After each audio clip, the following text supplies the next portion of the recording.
Hi, my name is Freiheit, and this is my biography project. For my mind map of myself, I chose the introspective approach because I took the time to consider who I am on the inside, as well as what things influence my life and behaviors. As you can see, I have 5 core concepts: writing, art, ADHD, Halloween, and criminal justice.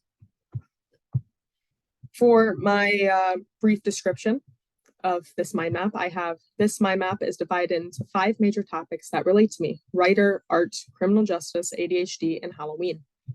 I included writer because that is what I consider myself to be above all else, as being an author is my dream job. I added art because art has been a large part of my life since I was a little kid, and it is one of my major hobbies. Criminal justice was added because it is my degree program, and because I genuinely have an interest in true crime.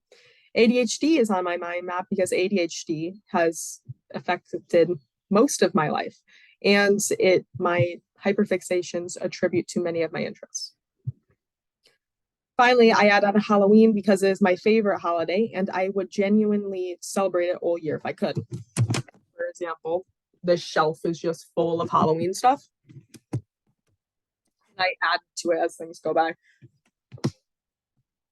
The black lines, you can see these thicker black lines. These relate to the keywords, and these blue lines right here, they relate the keywords to the first and foremost associations I have with these keywords.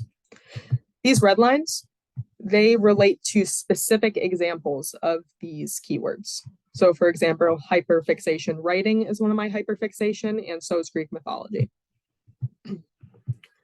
Part 2 is my sentence, which I use the retrospective approach, and I use the retrospective approach because I use my prior experiences with how I have viewed college writing and assignments and paired it against my usual love for writing.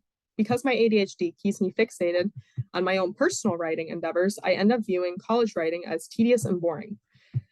This is a new development because this is a new perspective for me to consider. And obviously, my sentence is new: ADHD writer versus college writing. So obviously, it's basically 2 sides of me. I know I have to complete college writing, but my fixations keep me focused on my specific writing. And since writing is a very big part of my life, I engage in my stories every day. I'm always writing my books. I'm always thinking about them. It's a big challenge. It's a really big part of my life. For the photography, I chose the external approach because these photos give people a visual view into different aspects of what I feel represent me. First of all, we have a picture of my keyboard that I took at night. This is a photo that, like, obviously, my keyboard has like a backlight on it. So when I work at night, you can see what I'm writing. This represents how often I stay up to work late on assignments or write stories. I work better at night, I feel, and so I specifically bought a laptop with a backlit keyboard so I can continue working on college assignments and personal projects for as late into the night as I please. Sometimes that late into the night is 7 in the morning. Once I get into a groove of doing work, I get very into it, and I have a hard time falling asleep until things are done. Photo 2, this is a photo that is on the wall in front of me. This is a painting I completed over the summer. This painting, which is titled "The Fields of Elpis," depicts my happy place. Sometimes when I am upset, I try to depict myself in a field of golden grass, my hands clutching the barley and the cool breeze running across my skin as I try to forget my day's worries. This field does not exist, as evident by the castle and kingdom walls painted in the mountains. However, I am still proud of this painting, and like I just said, it's currently hanging in my room above my bed in front of me. This is the shelf that I just showed earlier. This photo is one of the walls in my bedroom. As you can tell, it is a mixture of many things. Most notably, however, there are many Halloween-themed items that I have planted here, mainly a gargoyle, which is this guy right here, the potion candle. I think it's, what is it?